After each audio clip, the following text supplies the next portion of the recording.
Effective communication is the cornerstone of success in every area of life, personal, professional, and beyond. Yet, it's a skill many of us take for granted or fail to develop fully. The way we communicate shapes our relationships, influences how others perceive us, and determines the quality of our interactions. But communication isn't just about speaking clearly or getting our message across. It's about understanding others, listening actively, and knowing how to respond in ways that foster connection, trust, and mutual respect. In this book, we'll explore the art of effective communication and how mastering it can unlock opportunities you never thought possible. Whether you're navigating complex conversations with a colleague, strengthening your relationships with family and friends, or learning how to present yourself confidently in any setting, the principles we'll cover will equip you with the tools to communicate with purpose, clarity, and influence. What you'll discover here is not just theoretical knowledge, but practical, actionable advice you can start applying right away. You'll learn how to handle difficult conversations without escalating conflict, how to listen in a way that makes people feel valued, and how to speak with confidence without coming across as arrogant. The goal is simple: to help you understand the impact of your words and actions and give you the strategies to use them to create better outcomes in every interaction. By the time you finish this book, you'll have a deeper understanding of how to communicate effectively with anyone, in any situation. This isn't just about improving your speech or perfecting your body language. It's about mastering a skill that will open doors, strengthen your relationships, and ultimately drive your success. The principles you'll learn will give you a competitive edge in the workplace, enhance your personal life, and lead to stronger, more meaningful connections with those around you. Communication is the key to achieving lasting success, and the journey to mastering it starts here. Every conversation is an opportunity, and by unlocking the secrets of effective communication, you'll be well on your way to building a life of connection, growth, and achievement. Chapter 1. Changing how you think about communication. When you think about communication, what comes to mind?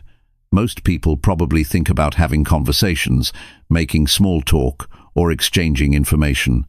But the truth is, communication is much more than just talking. It's the way we connect with the world around us, the way we form relationships, the way we solve problems, and even the way we shape our lives. How you communicate directly impacts the relationships you build, the career you develop, and the quality of your life. Yet, so many of us go through life thinking communication is just about sending messages back and forth. We speak to be heard, we listen to respond, but rarely do we stop and think about the deeper purpose behind it all. Changing how you think about communication can be the key to transforming not just your conversations, but your entire approach to connecting with others. Think about it for a second. Every time you communicate with someone, you're creating a moment that could strengthen or weaken your relationship. Whether it's with a friend, a family member, a colleague, or even a stranger, your words, actions, and the way you carry yourself all have an impact. Communication isn't just about exchanging information, it's about creating bonds, understanding others, and expressing yourself clearly. When you start looking at communication this way, everything changes. You stop seeing communication as something you do and start seeing it as a tool that builds something. You begin to understand that your words, tone, body language, and even your silence are powerful tools for creating connection, trust, and understanding. When you speak with intention, every conversation becomes an opportunity for deeper connection and growth. Consider how many times you've had a conversation where you walked away thinking, "I didn't really connect with that person," or "I didn't get my point across clearly," or maybe you've had times when someone else's words made you feel dismissed, misunderstood, or disconnected. We all have these experiences, but often we don't take the time to figure out why. What went wrong? And more importantly, how can we prevent it from happening again? Changing how you think about communication is the first step in becoming more effective in your conversations. It's about realizing that communication is not a one-way street. It's not just about getting your own point across. It's about creating a space where both sides feel heard, understood, and respected. Effective communication is a partnership between two or more people, and it requires active involvement, awareness, and care from everyone involved. In every conversation, the goal should not just be to talk, but to connect. Think about the people you enjoy talking to the most. They aren't necessarily the ones who talk the most or dominate the conversation. In fact, the best communicators are often the ones who listen the most. They know that communication isn't just about sharing your own thoughts. It's about understanding others and building a relationship of trust and respect. When you begin to shift your mindset to this new way of thinking about communication, you'll start to see conversations in a different light. Instead of focusing on what you need to say, you'll start focusing on how you can connect with the other person. What do they need to hear from you? What's the best way to make sure your words are clear and kind? How can you truly understand their perspective and make them feel heard? This shift in thinking doesn't just make your conversations more enjoyable, it also makes them more effective. You'll find that people are more willing to engage with you, more willing to listen, and more willing to open up. They'll feel respected and valued in a way that encourages them to reciprocate the same level of care and understanding. The first step in changing how you communicate is to ask yourself one important question: what do I want to achieve with this conversation? If your goal is to simply be heard, you'll likely only focus on making sure you say everything you need to say. But if your goal is to connect with the other person, you'll start thinking about how to create a back-and-forth exchange where both parties are engaged and the conversation flows naturally. Once you start to look at communication through this lens, you'll realize that every conversation has the potential to be more than just a simple exchange of words. It can be an opportunity to strengthen a relationship, to build trust, or to solve a problem together. And in doing so, you'll be able to make the most out of every conversation, whether it's with a friend, a colleague, or someone you just met. Think about the last time you had a meaningful conversation with someone. It wasn't just about getting through a list of things you needed to discuss.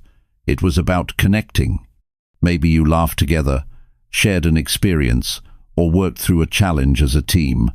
That's the power of communication done right. Now imagine how many more of those moments you could create if you approached every conversation with this new mindset. You would have better relationships with the people you care about, more success at work, and greater influence over time.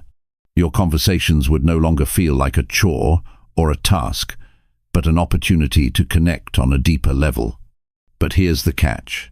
Changing how you think about communication is not an overnight process. It takes time, patience, and practice. You can't expect to go from thinking of communication as just talking to seeing it as a powerful tool for connection without putting in the effort. But that's okay, because once you start making this shift, you'll notice the difference almost immediately. As you move forward, start paying attention to how you communicate. Are you really listening when others speak, or are you just waiting for your turn to talk? Are you being intentional about the words you choose, or are you just saying whatever comes to mind? Are you focused on connecting with the other person, or are you more concerned about getting your point across? By becoming more mindful of how you communicate, you can begin to practice being a better communicator, not just in the big moments, but in the everyday conversations that shape your relationships and your life.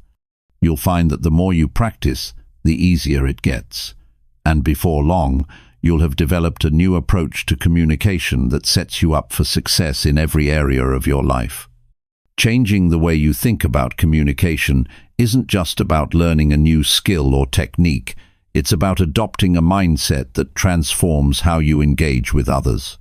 It's about realizing that every conversation has the potential to be meaningful and impactful if you approach it with care, awareness, and a desire to truly connect.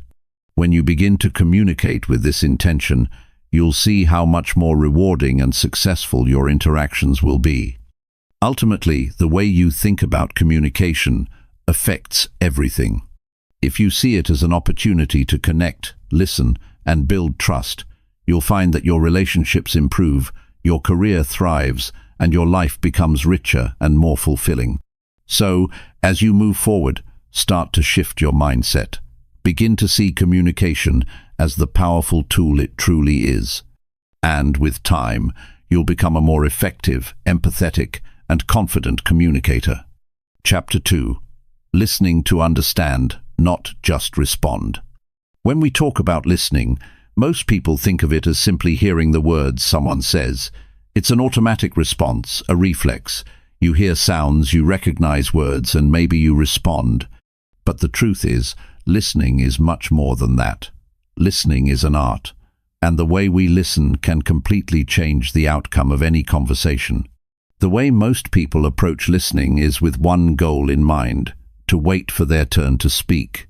You listen just enough to catch the main points, then you jump in with your own thoughts. This kind of listening is transactional. You're not truly engaged in what the other person is saying. You're thinking about your own response while they're still talking. This is why so many conversations feel shallow and why misunderstandings happen so often.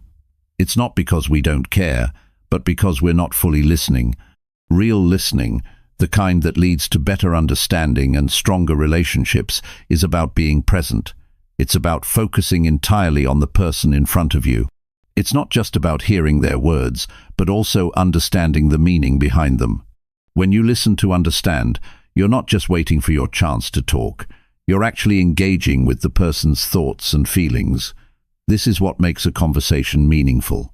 Imagine talking to someone who isn't just hearing your words, but is actively trying to understand the message you're trying to convey.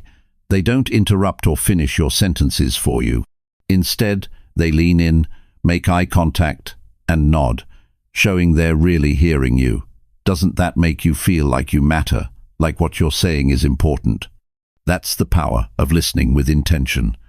Listening to understand requires a shift in mindset. It means setting aside your own thoughts, opinions, and judgments long enough to fully take in what the other person is saying. You stop thinking about how you'll respond and start focusing on their words, their emotions, their perspective. This is harder than it sounds, especially in a world where distractions are everywhere. But when you make the effort to truly listen, you're telling the other person, "I care about what you have to say." This alone can change the entire tone of a conversation. You don't need to be an expert to listen better. It's a skill that anyone can develop, and it starts with being more mindful of your own tendencies. Do you find yourself interrupting? Do you finish other people's sentences? Do you zone out when someone is talking for a long time? These are all signs that you may be listening to respond, not to understand. The first step is to become aware of how you listen. Think about the last conversation you had where you felt truly heard. Maybe it was with a close friend, a family member, or even a colleague. How did that make you feel? Likely, it made you feel valued and respected. And the truth is, people respond well to that kind of attention. When you truly listen to someone, they're more likely to trust you, share more openly, and engage more deeply in the conversation. One of the most powerful things you can do to improve your listening skills is to remove distractions. In today's world, distractions are everywhere: phones, computers, noise, thoughts about the future. It's easy to be physically present in a conversation but mentally elsewhere. When you're having a conversation with someone, put down your phone, turn off the television, and focus completely on the person in front of you. This simple act shows that you care about what they're saying. Sometimes, listening means giving someone the space to speak without interrupting, even if it feels uncomfortable. Pauses in conversation can feel awkward, but they're important. They allow the person speaking to gather their thoughts, and they give you the chance to process what's been said. Instead of rushing to fill the silence with your own words, take a moment to reflect on what you've heard. When you give someone that kind of attention, they feel valued. And it's in these moments of thoughtful listening that deeper connections are built. It's also important to listen with empathy. Empathy is the ability to understand and share the feelings of another person. It's one thing to hear someone's words, it's another to understand how they feel while saying them. Maybe someone is frustrated, sad, or excited. By listening with empathy, you can pick up on the emotions behind the words and respond in a way that shows you truly understand them. Have you ever had a conversation where you're speaking about something personal and the other person seems completely disconnected? They might nod their head, but you can tell they're not really hearing you. It's frustrating, right? It's because they're not listening with empathy. They're not tuned into your emotions, and as a result, the connection between you starts to fade. On the other hand, when someone listens with empathy, it's like they're right there with you, feeling what you feel. It builds trust and strengthens the relationship. Another aspect of listening is being patient. We often have a tendency to want to fix problems or offer solutions as soon as someone starts speaking. But sometimes people don't need solutions, they just need to be heard. When someone is sharing a problem with you, try to resist the urge to immediately jump in with advice. Instead, focus on listening to their feelings and offering your support by simply being present. Sometimes, the most powerful thing you can do is just listen. Effective listening also involves asking the right questions. When you listen to understand, you can ask questions that encourage deeper conversation and help clarify the other person's point of view. It's not about interrogation, it's about showing genuine interest in what they're saying. Questions like, "How did that make you feel?" or "Can you tell me more about that?" open the door for deeper discussion and show that you're fully engaged in the conversation. It's easy to think that listening is just passive, that you're just sitting there absorbing information. But the truth is, listening is an active process. It requires your full attention and a willingness to engage. You can't listen to understand if your mind is wandering or if you're already thinking about the next thing you're going to say. It requires discipline and a commitment to truly connect with the person you're talking to. When you listen with intention, you're not just hearing words, you're understanding the person behind those words. Listening to understand also improves your ability to communicate effectively.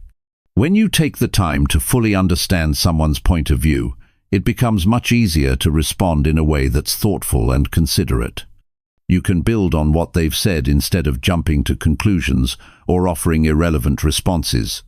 This makes conversations more productive, less frustrating, and more enjoyable for everyone involved. The power of listening goes beyond just improving conversations. It can also change the way people see you. When you consistently listen with empathy, attention, and care, people begin to trust you more.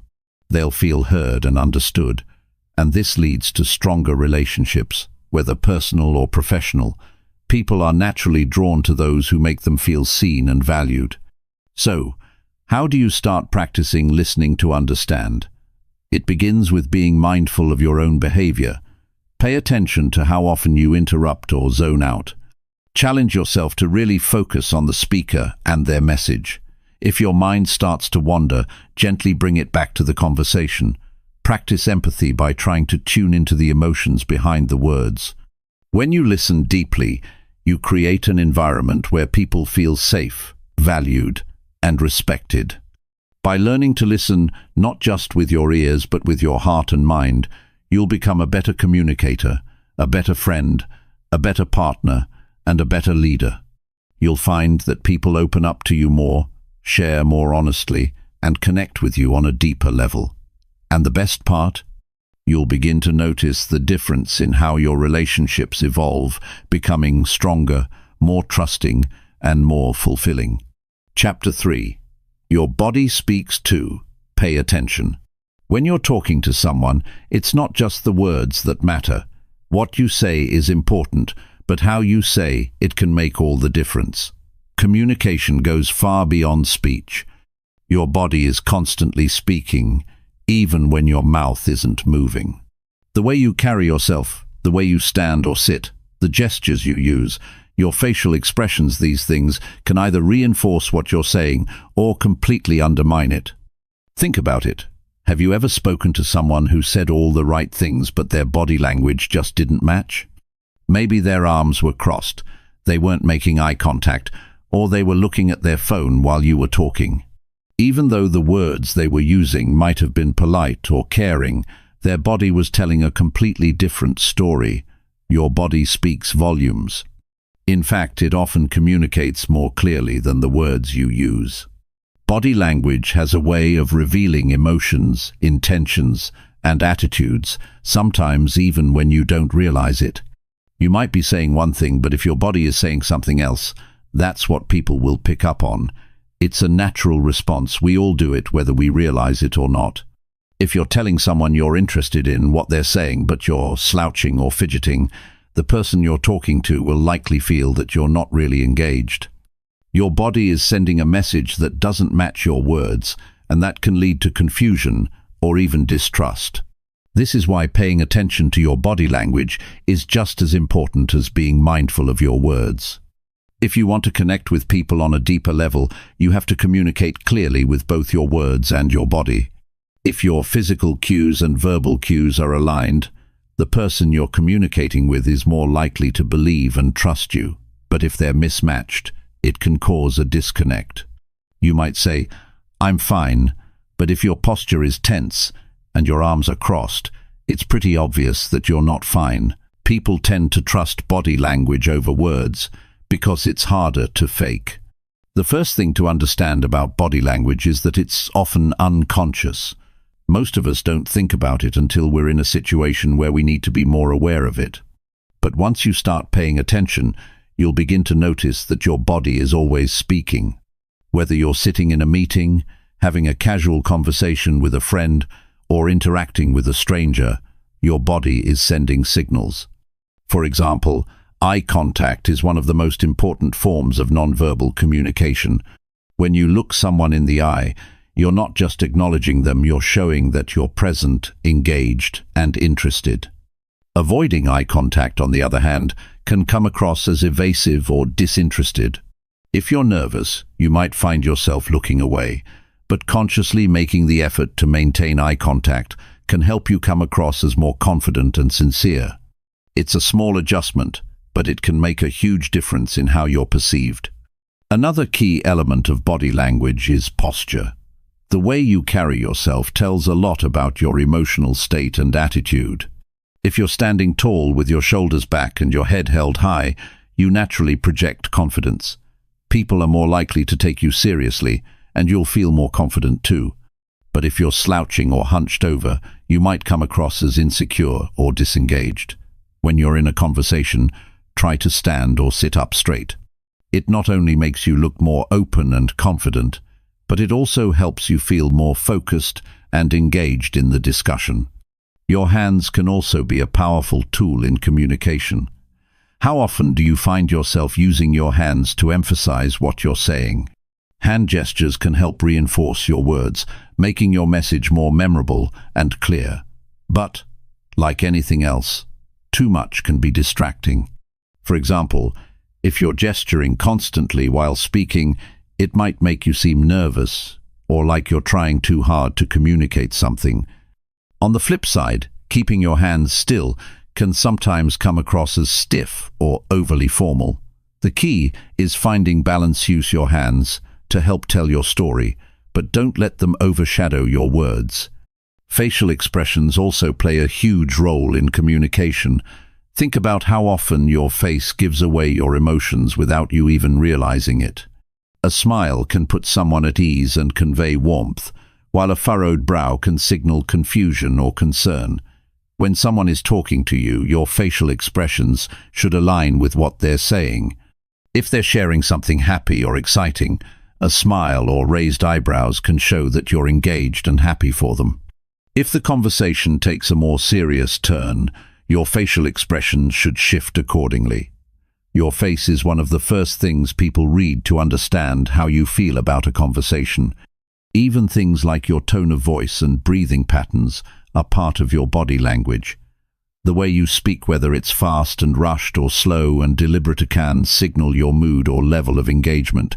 If your voice is high-pitched and shaky, People might perceive you as nervous or uncertain. If you speak slowly and calmly, you'll likely come across as more confident and in control. Your breath, too, can communicate a lot about your emotions. If you're calm and collected, your breathing will be steady, but if you're stressed or anxious, your breath might become shallow or rapid. Be mindful of your tone and pace. They can help you convey a sense of calm and confidence. Body language also includes how you physically position yourself in a conversation. Proximity and personal space matter. If you stand too close to someone, they may feel uncomfortable, like you're invading their space. But if you stand too far away, you might seem distant or uninterested.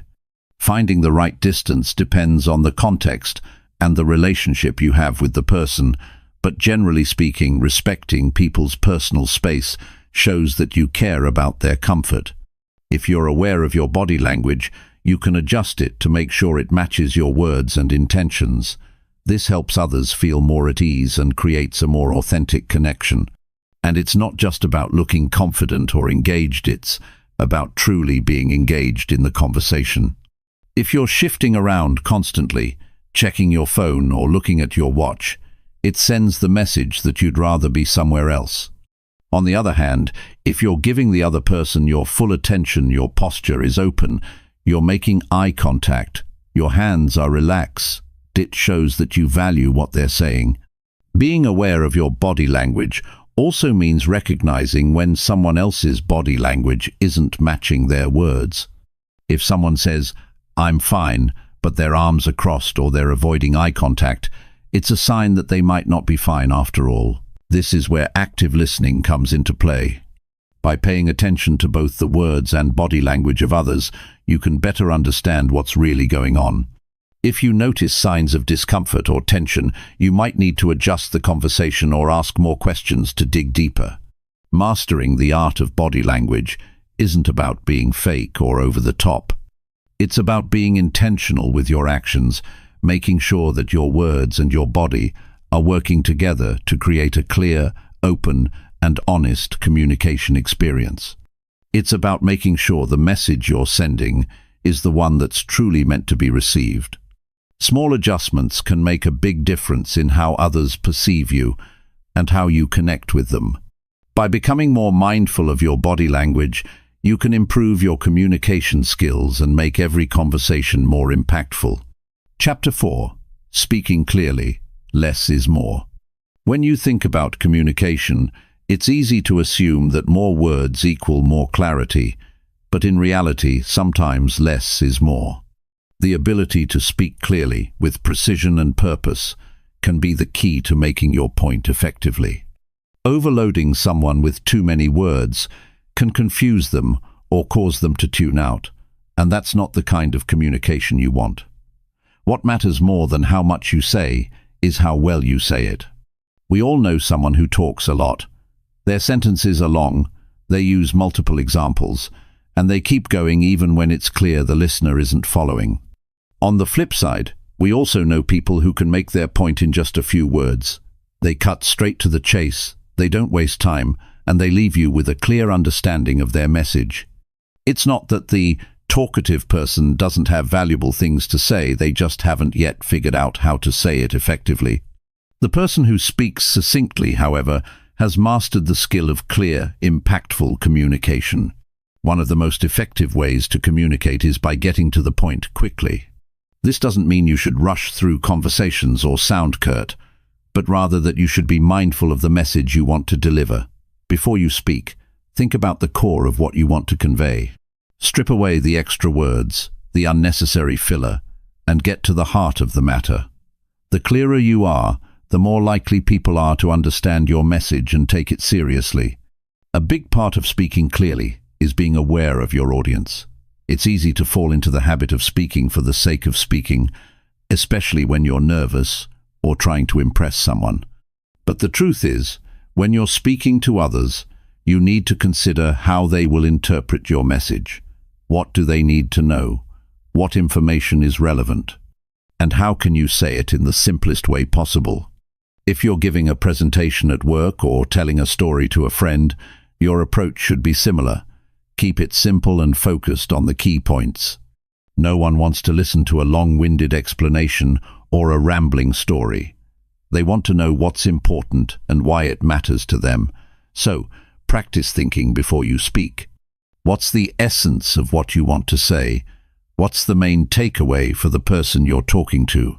A good practice is to imagine that you only have a few seconds to explain your point.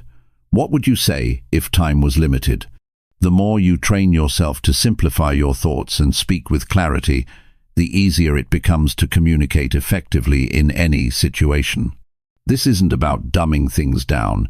It's about finding the most straightforward way to communicate a message that people can easily grasp. Another important part of speaking clearly is avoiding unnecessary jargon. It's tempting to use big words or technical terms to make yourself sound more knowledgeable, but often this can backfire.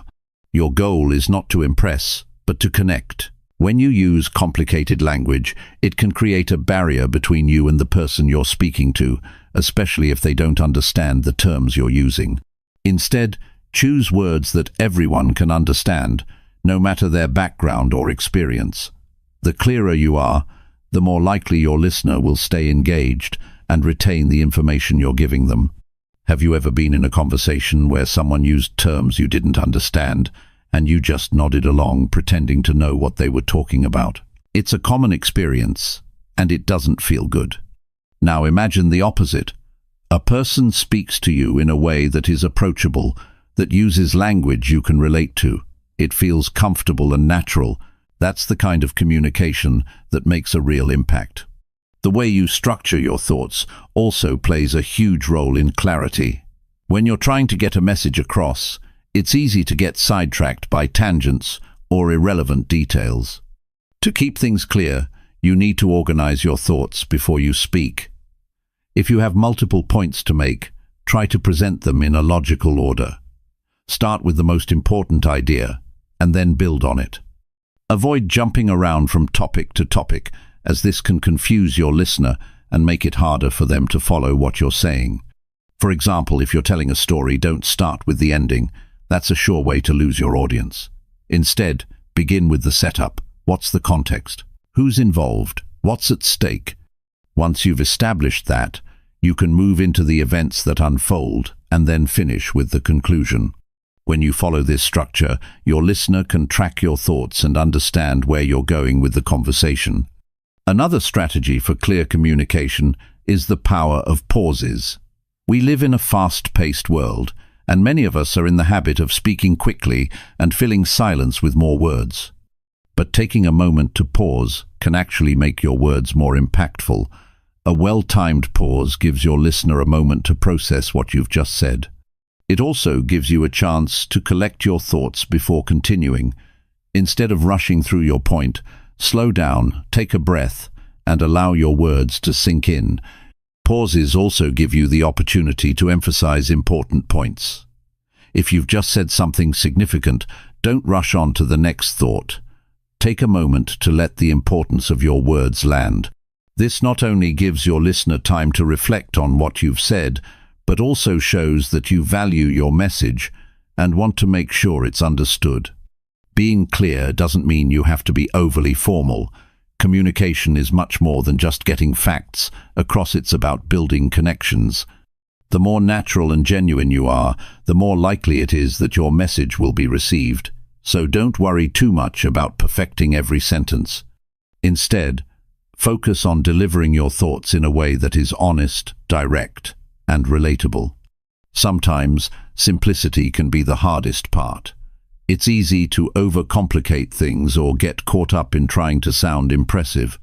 But speaking clearly is about cutting through the noise and focusing on what really matters. The next time you're in a conversation, whether it's casual or important, think about how you can make your message as straightforward as possible. What can you take out? What's unnecessary? Clarity is not about saying everything you know, it's about saying exactly what needs to be said. One more thing to keep in mind is that speaking clearly also means speaking confidently.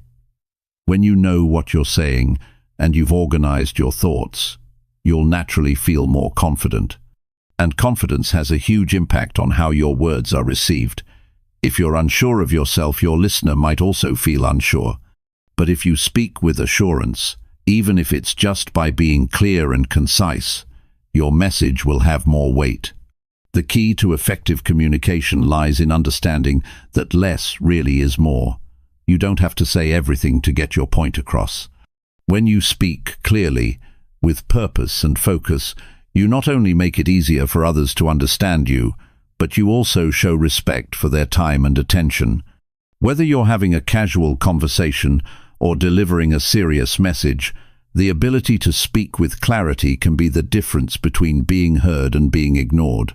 So the next time you speak, ask yourself, what's the main idea here? What's the simplest way to say it? When you start answering these questions, you'll find that communication becomes not only more effective, but also more enjoyable. Chapter 5. Handling tough talks without the drama. Difficult conversations are a part of life, whether you're dealing with a disagreement at work, a tough talk with a friend, or a challenging discussion with a loved one. These moments can be uncomfortable, and if handled poorly, they can quickly escalate into something more stressful than it needs to be.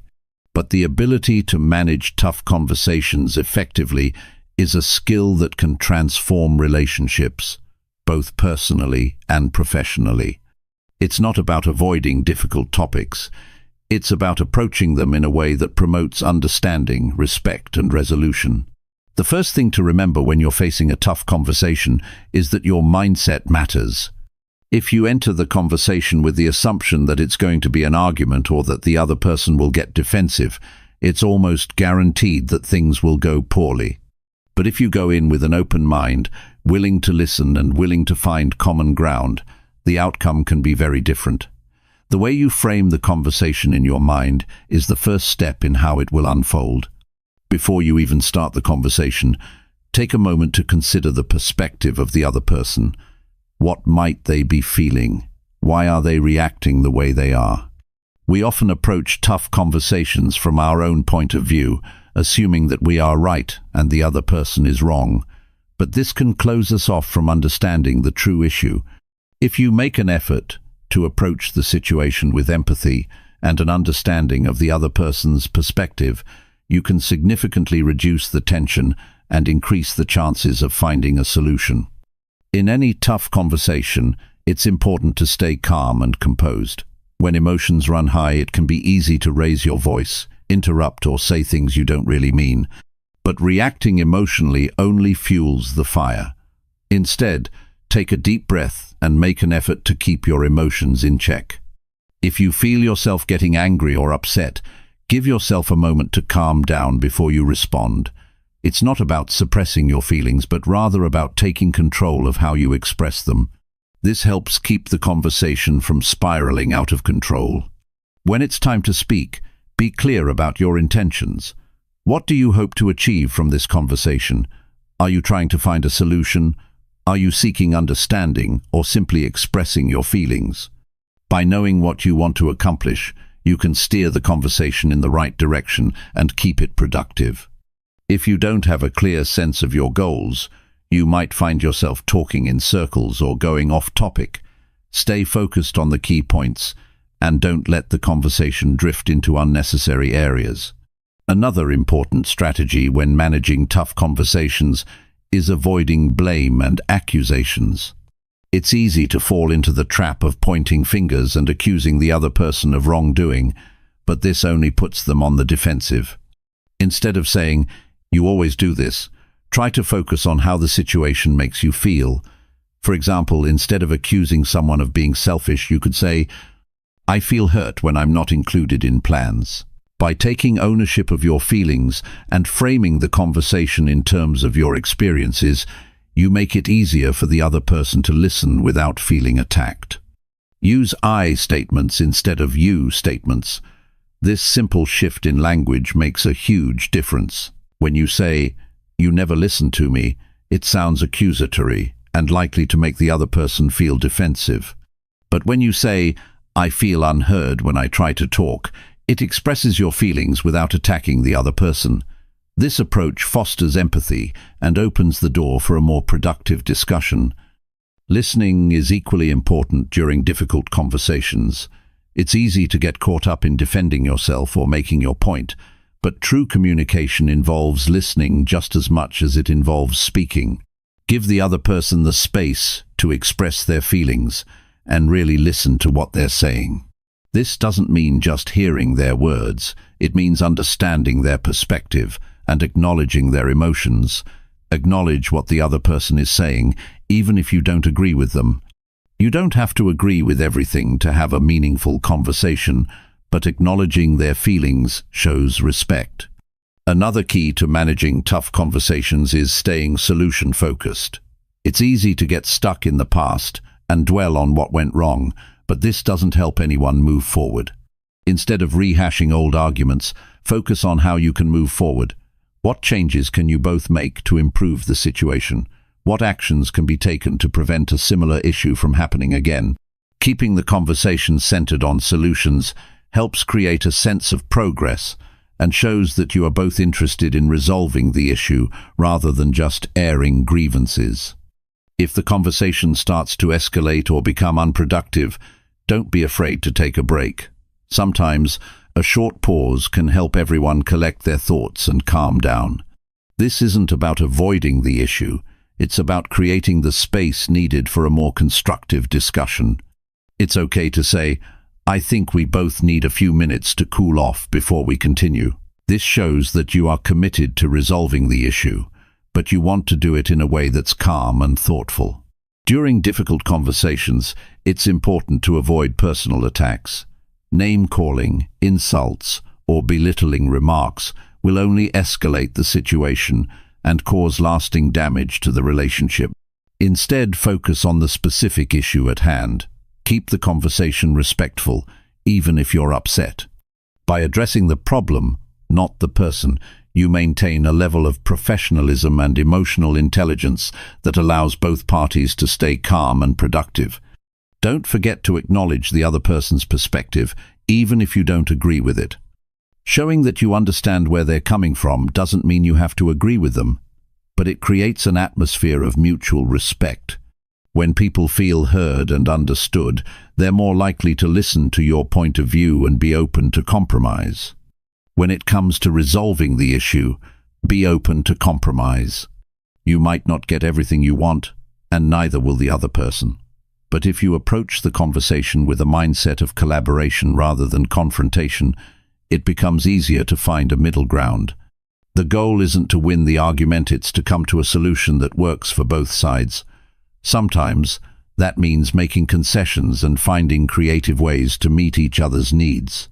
Once the conversation is over, it's important to follow through on your promises. If you've agreed on a course of action or made commitments during the discussion, make sure you honor them. This builds trust and shows that you are serious about making positive changes. Following through is just as important as having the conversation in the first place, because it proves that the conversation wasn't just words, it was a step toward improving the relationship. Difficult conversations don't have to be destructive. In fact, they can be an opportunity for growth, understanding, and connection. By staying calm, listening actively, and focusing on solutions, you can turn even the toughest talks into moments of progress. Every tough conversation is a chance to strengthen your communication skills and build stronger, more resilient relationships. It's about being open, honest, and willing to work through challenges together.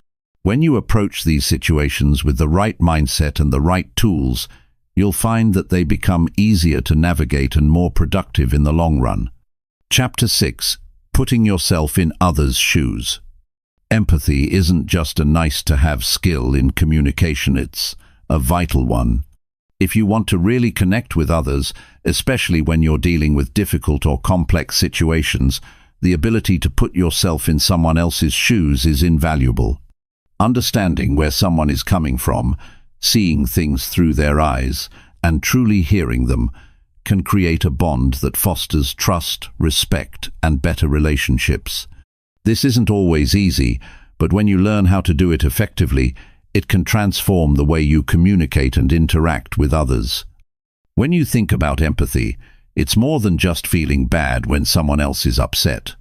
It's about actively trying to understand their feelings, thoughts, and perspective, and responding in a way that acknowledges their experience. Sometimes, it's not even about offering solutions. Sometimes, it's about listening without judgment and allowing the other person to feel heard and validated. Empathy is not about agreeing with everything the other person says or does, but about understanding their emotions and viewpoints, even when they differ from your own.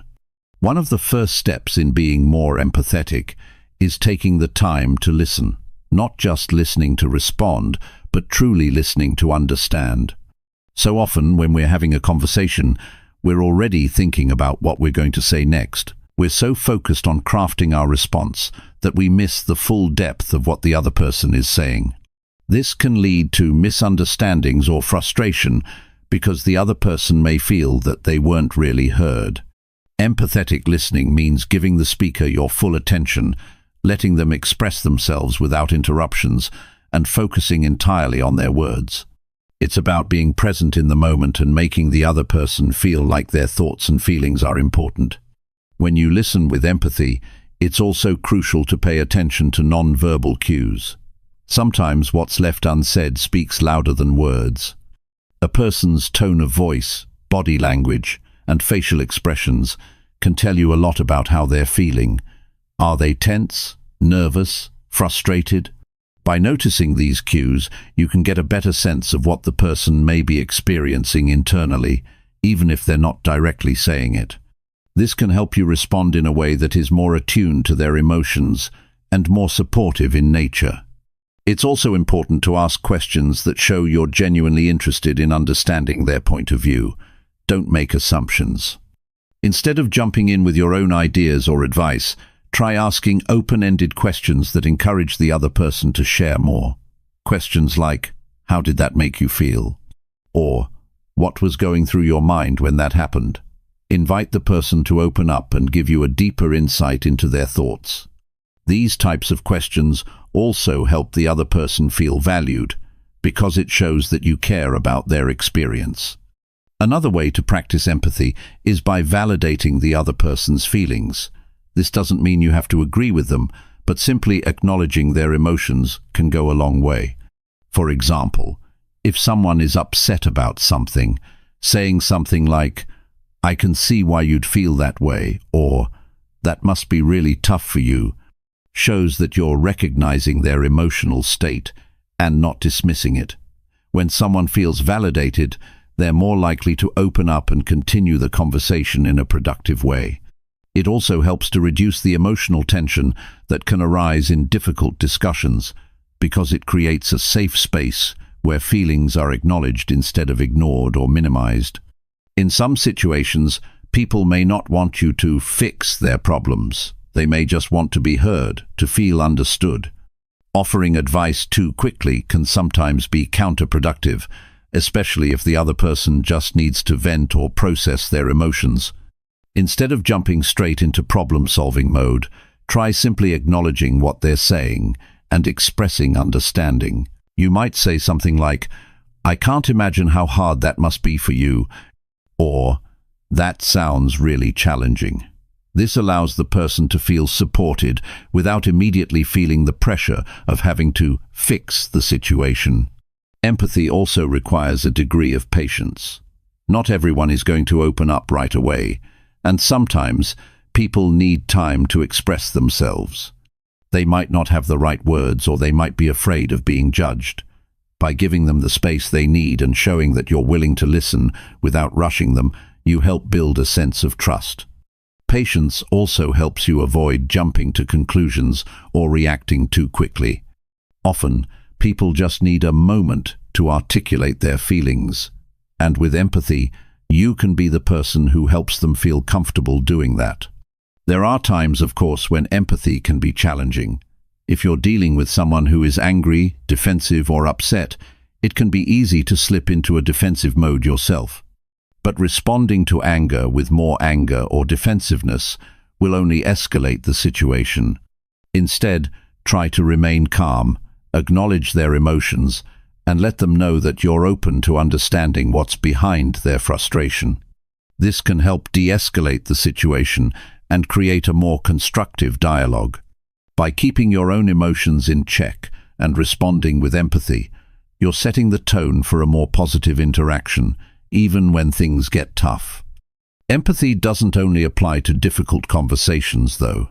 It can also enhance everyday interactions.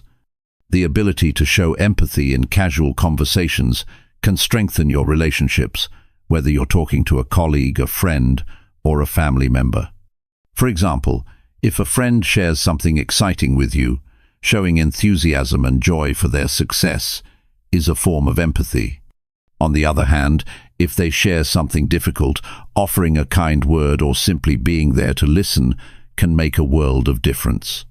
The more you practice empathy in everyday interactions, the more natural it will become to bring that same level of understanding and connection into your tougher conversations. When you take the time to understand others, you also begin to understand yourself more. Empathy helps you become more aware of your own feelings and reactions, which can lead to deeper self-awareness. It can also improve your ability to communicate your own needs and emotions, since you've practiced articulating feelings in a way that respects both your own and others' experiences. At its core, empathy is about recognizing the humanity in others. It's about understanding that everyone is dealing with their own challenges, fears, and emotions. When you practice empathy, you're making a conscious effort to connect with others in a way that is compassionate and understanding. In return, you not only strengthen your relationships, but also build a reputation as someone who values and respects the feelings of those around them. The more you practice empathy, the more naturally it will become a part of your communication. You'll start to notice the subtle cues people give off, the emotions that lie beneath their words, and the deeper meaning behind their actions. By being attentive, patient, and open to understanding, you'll find that your relationships become more meaningful and your ability to communicate improves. Empathy is a powerful tool that has the potential to transform how you connect with others and ultimately to build stronger, more positive relationships in every area of your life. Chapter 7. Practice makes perfect.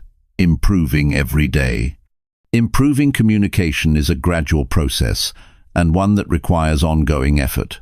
You're not going to suddenly become an expert communicator overnight.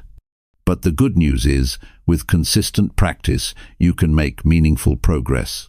This is why daily effort is so important. Just like anything in life, the more you practice, the better you get.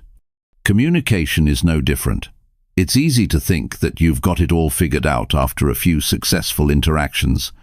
But the truth is, the best communicators are always refining their skills. It's easy to fall into a routine where you don't actively think about your communication. You get comfortable, and before you know it, you're back to your old habits, interrupting others, speaking too fast, not listening, or letting emotions take control. To break free from this, you need to make conscious effort every day. It's not enough to expect improvement just by hoping for it. The key is to integrate small practices into your day-to-day interactions so that it becomes second nature. One powerful way to improve your communication skills is by taking time every day to listen. It sounds simple, but this is often overlooked. We're constantly distracted by our phones, emails, and other external noise, so we don't always give people the attention they deserve when they're speaking to us. To truly improve, you need to commit to really listening in every conversation. This means giving your full attention, putting down your phone, and tuning out distractions. The more you focus on the person in front of you, the more you'll understand their message, and the more effectively you'll be able to respond. A daily habit of practicing active listening can make a huge difference. Active listening involves not just hearing the words, but understanding the feelings and ideas behind them. It's about engaging with the speaker, asking clarifying questions when you're unsure, and reflecting back what you've heard to make sure you've understood correctly. By practicing active listening every day, you'll start to notice patterns in the way people communicate. You'll be better at recognizing emotions and intentions, which will make you more effective in responding. Another essential part of improving communication is being mindful of your body language. It's not just about what you say, but how you say it. Your posture, eye contact, facial expressions and gestures all convey important messages that can either support or contradict your words. If you're speaking in a confident tone but avoiding eye contact or crossing your arms, it sends mixed signals. Your body language should align with the message you're trying to communicate. Over time, becoming more aware of how your body communicates can help you build stronger connections with others and make your conversations more impactful. One way to practice this is by recording yourself during conversations or presentations. You can do this when you're speaking to a friend, a colleague, or even in a mirror. Watching yourself communicate will give you insights into your body language and how you come across to others. You might realize you fidget or avoid eye contact without even knowing it. Once you identify these habits, you can start working to improve them. The more you become aware of your nonverbal cues, the more confident and authentic your communication will be. Another key element of improvement is gaining feedback from others. The people around you, friends, family, colleagues, can be valuable sources of insight into your communication style. Sometimes, we don't realize our own communication flaws because we're too close to the situation. Asking for feedback can help you identify areas for improvement that you might not notice on your own. It could be something as simple as the tone you use when you're stressed, or how you interrupt people without meaning to. Ask others for honest input on how you come across in conversations and use their feedback to refine your skills. It's also helpful to set small goals for yourself when practicing communication. Instead of trying to overhaul everything at once, focus on one aspect of communication at a time. For example, you might decide to work on listening more intently during your meetings at work, or you could commit to speaking more slowly when you're explaining something important. By narrowing your focus, you can see clear improvements more quickly, which can help motivate you to keep going. Celebrate the small victories, like staying calm in a heated discussion or actively listening during a conversation with a colleague. One of the best ways to improve is by reading and learning about communication. The more you understand the principles behind effective communication, the more conscious you will be of the choices you make when interacting with others. There are countless books, articles, and podcasts out there that focus on communication skills. Reading about different strategies and techniques can provide you with new ideas to try. It can also help you develop a deeper understanding of why people communicate the way they do, which will make you more empathetic and adaptable in your own interactions. Every time you engage with someone, it's an opportunity to practice and refine your communication skills.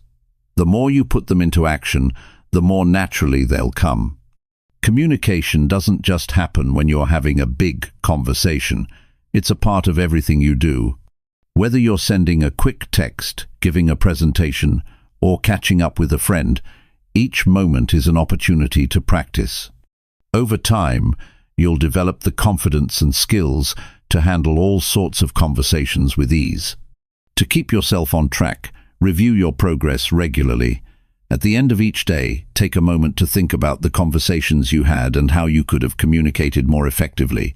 Were there moments when you could have listened better or been more mindful of your tone? Were there areas where you felt like you could have been clearer in expressing your ideas? Reflecting on your daily interactions helps you identify areas for improvement and make small adjustments for the future. The more you review your progress, the faster you'll grow as a communicator. Remember, improvement doesn't always happen in leaps and bounds. Sometimes it's a matter of small, consistent changes that accumulate over time. You may not see huge changes right away, but every day you put in the effort, you're making progress. Just like working out, it's the steady, consistent effort that pays off in the long run. So don't get discouraged if you don't notice drastic changes immediately. Keep practicing, stay patient with yourself, and trust that the work you put in today will pay off tomorrow. The journey to better communication is a lifelong process. It's not something you can master, and then stop practicing. The best communicators continue to learn, grow, and refine their skills throughout their lives. So make it a daily habit. Engage fully in every conversation, listen attentively, be mindful of how you're presenting yourself, and continue seeking feedback from those around you. Over time, these small efforts will add up and make you a more confident, effective communicator. And when you communicate better, you'll notice that your relationships, both personal and professional, will grow stronger and more meaningful as a result. Chapter 8. Be yourself. Authentic communication wins. When it comes to communication, one of the most powerful things you can do is be yourself. Authenticity is key. If you're trying to communicate in a way that feels forced or doesn't align with who you are, people can sense that, and when they do, it creates a disconnect. Whether you're speaking with friends, family, co-workers, or even strangers, the more authentic you are, the more effective your communication will be. It's that simple. But being yourself isn't always easy, especially when you feel pressure to fit in or to present a certain image. It's natural to want to impress others, to speak in a way that makes you seem smarter or more put together, or to sound like someone you admire. But trying to be someone else or pretending to know more than you do only leads to confusion and a lack of genuine connection. It's not sustainable. If you want your conversations to be meaningful, they need to be real. They need to come from a place of honesty and openness. Authenticity in communication isn't just about being true to yourself. It's about being vulnerable.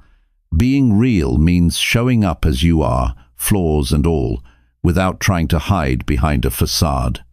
It's okay to admit when you don't know something, or when you're confused. It's okay to express uncertainty or to ask questions. In fact, people often appreciate it when you're willing to be vulnerable and admit your limitations. It makes you more relatable. When you're authentic, you're giving others the permission to be authentic too. You create a space for openness and honesty that allows for deeper, more genuine connections. In the process of becoming more authentic, it's important to acknowledge the difference between being yourself and being selfish. Authentic communication doesn't mean saying whatever comes to mind without consideration for the other person's feelings. It's about sharing your thoughts and feelings honestly, but in a way that respects others. Being yourself doesn't mean disregarding someone else's perspective or dominating the conversation. It means expressing yourself in a way that is clear, respectful, and considerate. Communication is a two-way street. The goal isn't just to express your own thoughts, but also to listen and understand the other person's. Being authentic also involves being transparent. You don't have to hide your intentions, your beliefs, or your values. When you speak from a place of honesty, your words carry more weight. People trust you more when they know you're being straight with them. This doesn't mean that you should say everything that comes to your mind sometimes. Discretion is necessary, but it does mean being true to your feelings and thoughts. If you're feeling frustrated or excited, let that show. If you're uncertain, say so. Let your emotions inform your communication in a way that feels natural and real. You may find that at first, being truly authentic feels uncomfortable. It can feel risky, especially if you're used to filtering yourself or putting on a certain persona. But over time, the more you practice being authentic, the more comfortable it will become. When you start speaking in a way that is true to who you are, your confidence grows. And the more you communicate from a place of authenticity, the easier it becomes to build trust with others. People will start to appreciate your honesty and clarity. They'll feel like they know the real you, and that connection will deepen. One of the most significant benefits of authentic communication is that it leads to stronger relationships. When you communicate in a way that is open and genuine, it invites others to do the same. You create a dynamic where both parties feel free to express themselves without fear of judgment. It makes conversations more comfortable, more natural, and more meaningful. Whether you're talking to a friend, a romantic partner, or a colleague. Authenticity fosters an environment where both people feel heard, understood, and valued. Sometimes, though, you might worry that being too authentic could make you vulnerable or expose you to judgment. This fear is natural, but the truth is, people are often more accepting than we give them credit for. Being authentic doesn't mean being overly blunt or sharing every thought that crosses your mind. It's about showing up as you are, in a way that feels genuine and respectful. When you show up as your authentic self, you're actually allowing others the space to do the same. Vulnerability can lead to deeper connection, not less. It shows that you trust the other person and value the relationship enough to be real with them.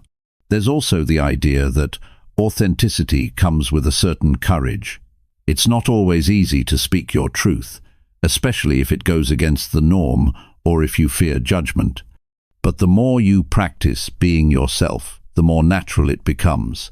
It takes courage to share your thoughts, especially when you're unsure of how they will be received.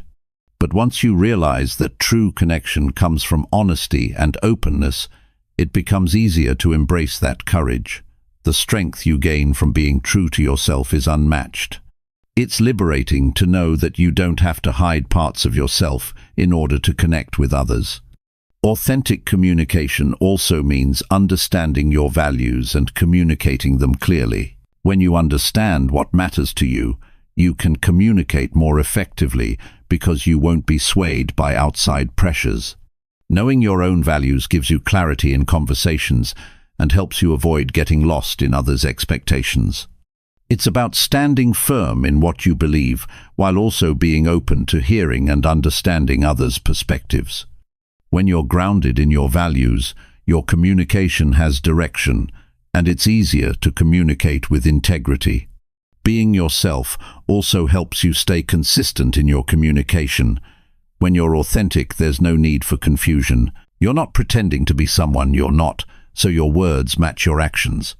This creates consistency, and consistency builds trust. People can rely on you to be the same person every time they interact with you.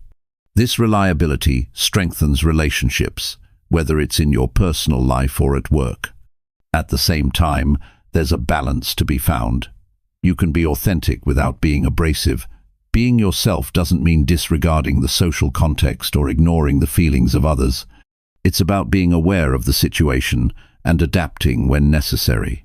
Sometimes being authentic means showing restraint or being tactful. It doesn't mean you say everything on your mind, but it does mean that what you do say is true to who you are and aligned with your values. The more authentic you are, the easier it will be to have meaningful conversations. People will respect you more because you're not putting on an act, and they'll feel more comfortable around you. This fosters a deeper level of trust and connection, and in turn, it leads to better communication because both sides are coming to the table with a sense of openness and honesty. Over time, you'll see that when you communicate from a place of authenticity, the rewards are clear. You'll build stronger, more genuine relationships with others. Your conversations will be more fulfilling because they'll be rooted in truth. And most importantly, you'll feel a sense of peace because you know you're being true to yourself and to those around you. Authenticity in communication doesn't just make you a better communicator, it makes you a better person too. Chapter 9. Speaking with confidence, not arrogance. When you're in a conversation, how you present yourself speaks just as loudly as the words you say. Confidence in communication isn't about being the loudest person in the room or dominating the conversation. It's not about pretending you know everything or coming across as an expert when you're not. True confidence in communication comes from being clear, composed, and comfortable with what you're saying. It's about owning your words and your message without overcompensating or feeling the need to impress. A confident communicator doesn't fumble through their thoughts or try to hide uncertainty. They embrace their ideas and express them clearly. The key to speaking with confidence is knowing that your thoughts and opinions are valid, even if they don't align with others. Confidence comes from within. It's an inner belief in your ability to communicate effectively, regardless of the situation. Whether you're speaking to a friend, a colleague, or an audience, you need to believe that what you have to say matters. One of the easiest ways to convey confidence is through your tone of voice. The way you say something can completely change how it's received. If you speak too quickly or with hesitation, it can make you seem uncertain. But when you speak slowly, with purpose and clarity, your words carry more weight. You don't have to shout or over-exaggerate, but a calm, steady tone can go a long way in conveying confidence. Pay attention to how you speak. Are you rushing through your sentences? Are you soft-spoken to the point of being hard to hear? Practice speaking in a clear, controlled voice that reflects confidence without sounding forced. Body language is another crucial part of confident communication. If you're speaking with your arms crossed or looking at the floor, you're sending a message of uncertainty or disinterest. Confident people stand tall, make eye contact, and use gestures to emphasize their points. Even small things, like uncrossing your arms or leaning slightly forward, can make a big difference in how your message is received. When you're confident, you're more likely to engage with others. You'll notice that people are more likely to respond positively when you're open, approachable, and present in the moment. Another element of confidence is not being afraid to pause. It's easy to fill every silence with words, but sometimes taking a moment to pause can show that you're composed and in control. Pauses allow you to collect your thoughts, emphasize a point, or simply give your listener time to absorb what you've said. A well-timed pause can create a sense of anticipation, drawing people in and making them pay closer attention to your words. Don't be afraid of a little silence. Sometimes it's the most powerful part of a conversation. The way you prepare for conversations can also affect your confidence. If you know you're going into a discussion where you'll need to present ideas or address a difficult topic, preparation is key. Think about what you want to say ahead of time and try to anticipate any questions or objections that might come up. This doesn't mean you need to script every word, but having a general sense of the direction you want the conversation to take will make you feel more at ease. The more prepared you are, the more confidently you can speak, knowing that you're not caught off guard by what's being said. Confidence doesn't come from pretending to be perfect or always having the right answer. It comes from accepting that mistakes happen and being okay with them. When you make a mistake or say something wrong, it's okay to admit it. A confident communicator doesn't crumble under pressure. They acknowledge their mistakes and move forward. This ability to accept imperfection actually makes you more relatable and trustworthy. People appreciate someone who is genuine and willing to admit when they're wrong, rather than someone who tries to cover up mistakes or deny them. When you speak with confidence, you naturally build credibility. People are more likely to trust you and take you seriously when you speak in a calm, assured manner. You might not always be the most knowledgeable person in the room, but when you communicate with confidence, people will listen. Confidence in communication is about trusting your own voice and allowing your message to be heard. Whether you're sharing an opinion or providing information, confidence helps others believe in your ideas. There's also the idea of finding your authentic voice. This is a huge part of speaking confidently. You might think of confidence as something that comes from mimicking others, maybe a colleague who always speaks with authority, or a public figure who never seems nervous. But the truth is, real confidence comes when you stop trying to imitate someone else and just embrace your own style. Your voice is unique to you, and that's where your true confidence lies. When you speak in a way that feels natural to you, your confidence will shine through, and your message will resonate more. Sometimes people get the idea that confidence means being assertive all the time, always pushing your ideas, always standing your ground. But confident communication doesn't mean being aggressive or domineering. It's about assertiveness without aggression, knowing what you want to say and expressing it clearly, while still respecting others' viewpoints. It's about stating your thoughts with assurance, without overpowering others in the conversation. Confidence isn't about winning an argument or proving someone else wrong. It's about expressing your thoughts with clarity and conviction while still being open to dialogue. If you struggle with confidence in certain situations, such as public speaking or giving presentations, you can improve over time by practicing. Start small, whether it's speaking up in a meeting or voicing your opinion in a casual conversation. Gradually, these small acts of speaking confidently will build up, and you'll notice that you're more comfortable in higher stakes situations as well. Public speaking, for example, is something most people find intimidating at first, but it becomes easier with repetition. The more you put yourself in situations where you need to speak, the more your confidence will grow. You can also work on confidence in non-verbal communication. Much of how you communicate is not through your words, but through your body language, facial expressions, and the energy you bring to the room. Even the way you walk into a room or how you make eye contact can communicate confidence. It's not just about what you say, it's about how you present yourself. The more you are mindful of these non-verbal cues, the more confident you'll appear to others, which in turn will make you feel more confident inside. Confidence in communication isn't something that comes automatically for everyone, and it's not something that can be forced. But the more you practice, the easier it becomes. Confidence grows with each interaction. It comes from feeling comfortable in your own skin and embracing your own voice. It's about trusting that what you have to say matters and that you deserve to be heard. You don't have to be the loudest person in the room or the one who has all the answers.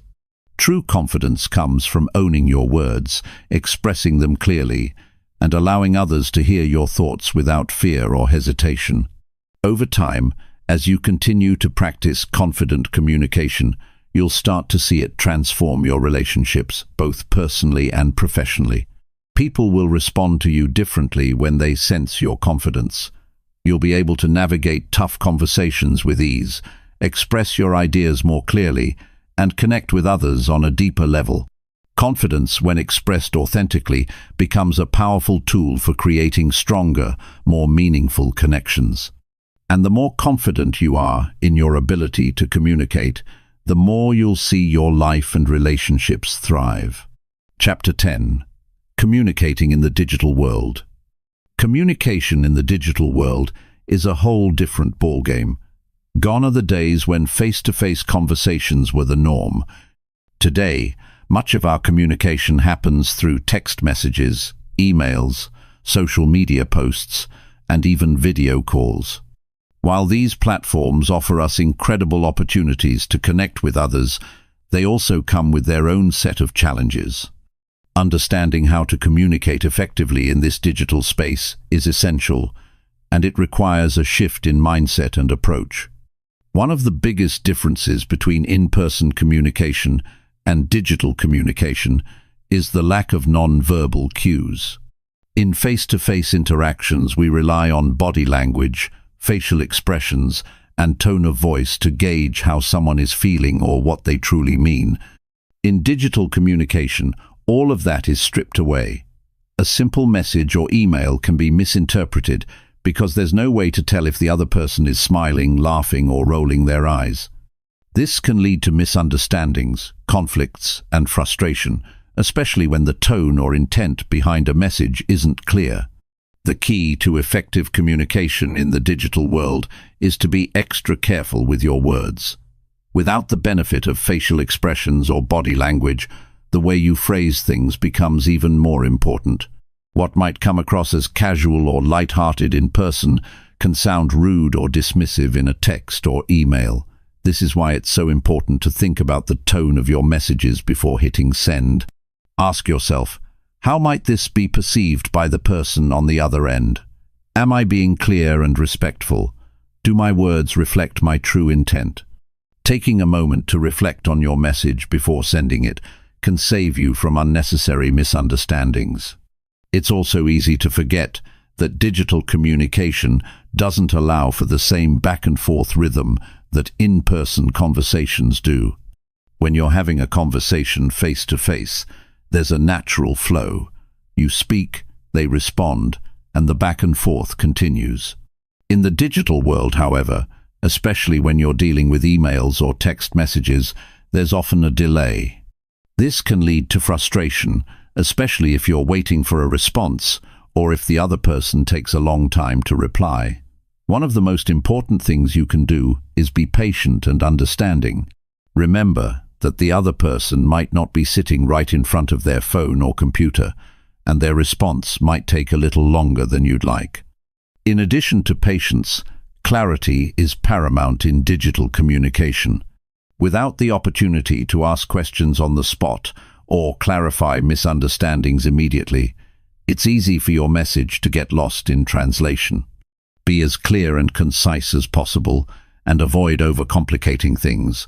It's tempting to include lots of details or explanations, but the more you write, the more potential there is for confusion. Stick to the main points and ensure that your message is easy to understand. If you're making a request or giving instructions, break things down step by step to avoid any ambiguity. Another challenge with digital communication is the risk of misinterpretation. When you don't have the full range of vocal tone and body language to support your message, it's easy for someone to misread your words. For example, a short, blunt message can come across as rude or impatient, even if that wasn't your intention. Emojis, GIFs, and punctuation marks can help convey tone, but they can't always capture the full meaning. If you're ever in doubt, it's worth considering whether a phone call or video chat might be a better option for a more sensitive or important conversation. Sometimes it's easier to understand someone's tone or intent when you can hear their voice or see their face. The digital world also creates an environment where communication is often asynchronous.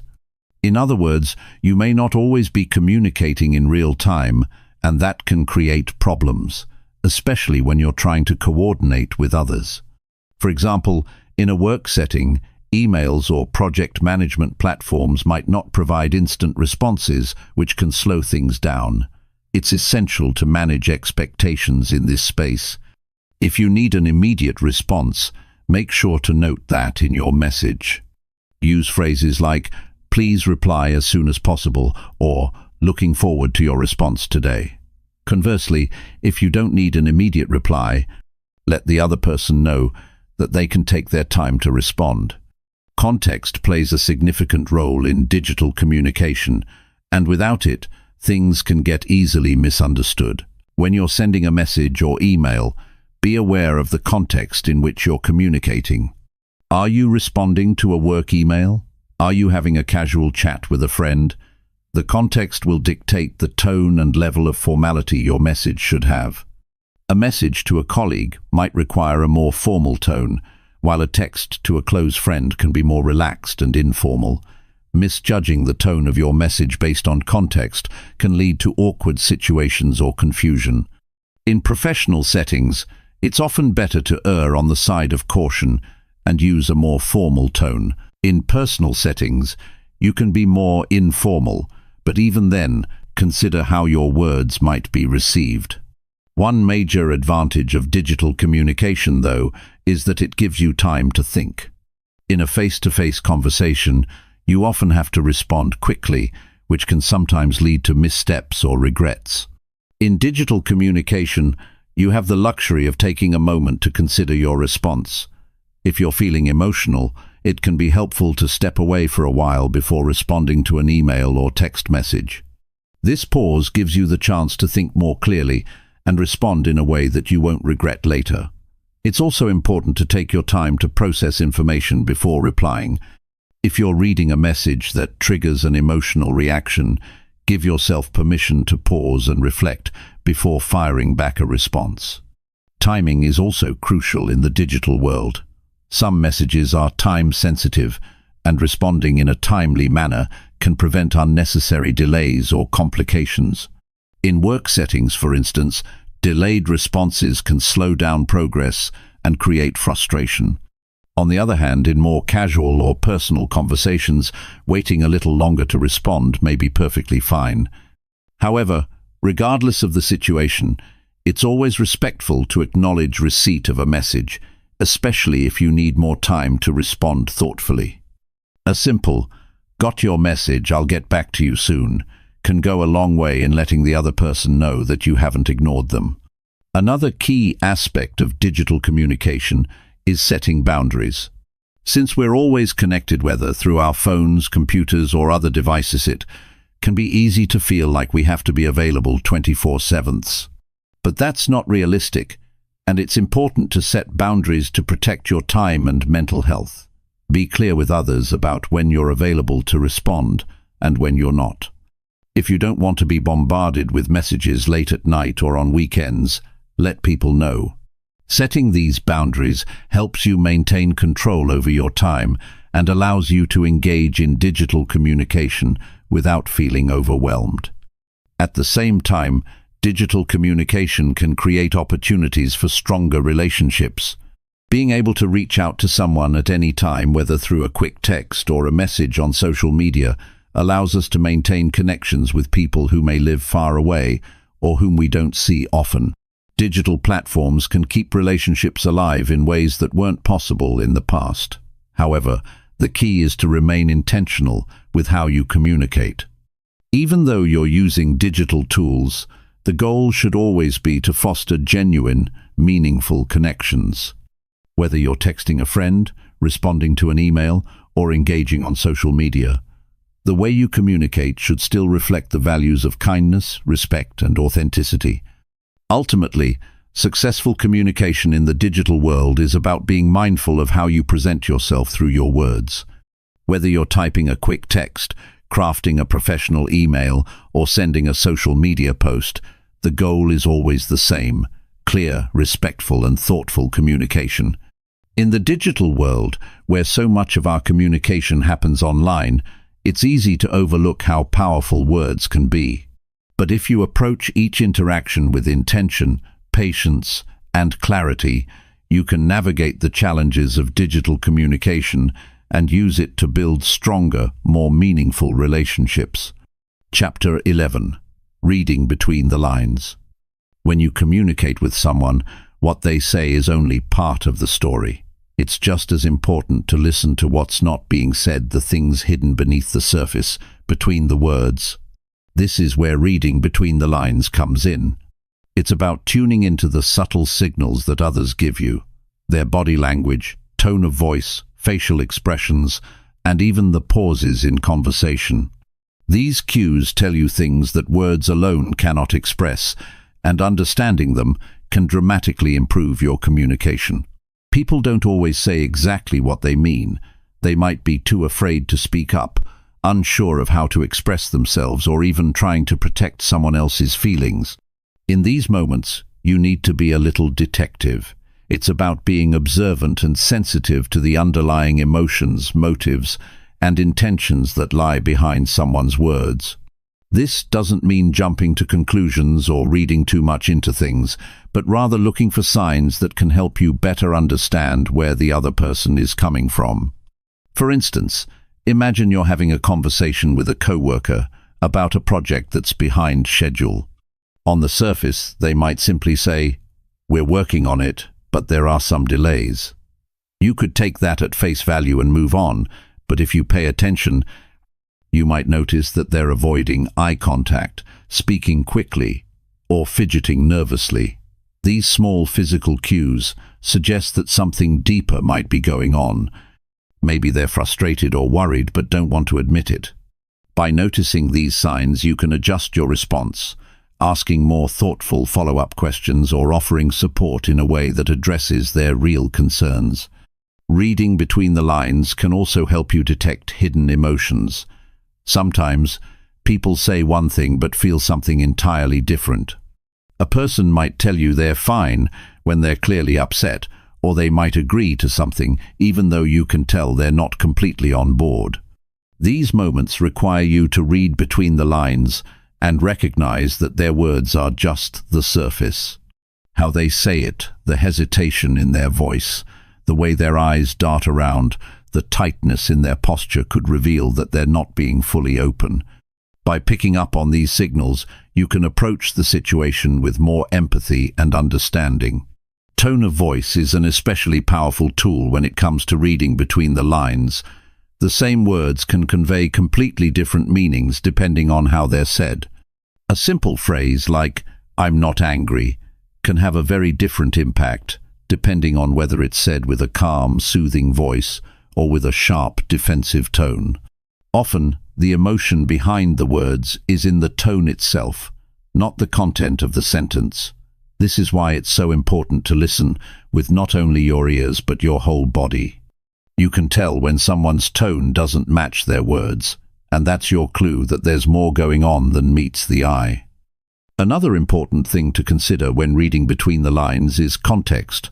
What's going on in the person's life or the situation around them? Context plays a huge role in how we communicate.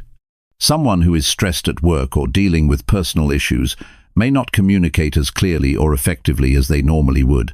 They might seem distracted, curt, or even short-tempered. But if you're aware of the context, you can interpret their words with more understanding. Instead of taking their frustration personally, you can see it for what it likely is: stress manifesting in their communication. Understanding the bigger picture allows you to approach these situations with more patience and compassion. People also communicate through their silences, which are just as revealing as their words. A long pause in a conversation often means that someone is thinking carefully about their response, weighing their options, or perhaps even trying to gather the courage to say something they're unsure about. In some cases, silence might also indicate discomfort, confusion, or a desire to avoid a topic.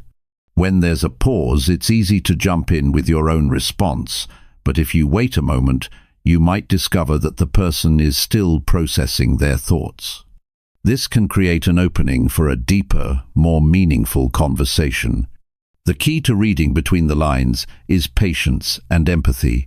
You need to be willing to go beyond surface-level conversation and pay attention to what's happening around the words. People don't always know how to express their feelings or what's going on in their minds, and that's where you come in. By being sensitive to these cues, you can gain deeper insights into their emotional state and respond in a way that's thoughtful and supportive. In a professional setting, being able to read between the lines is essential for effective teamwork and leadership.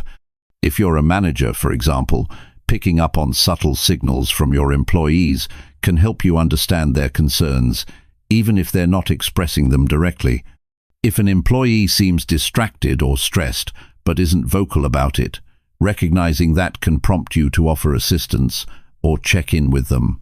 It shows that you care about more than just the work they produce.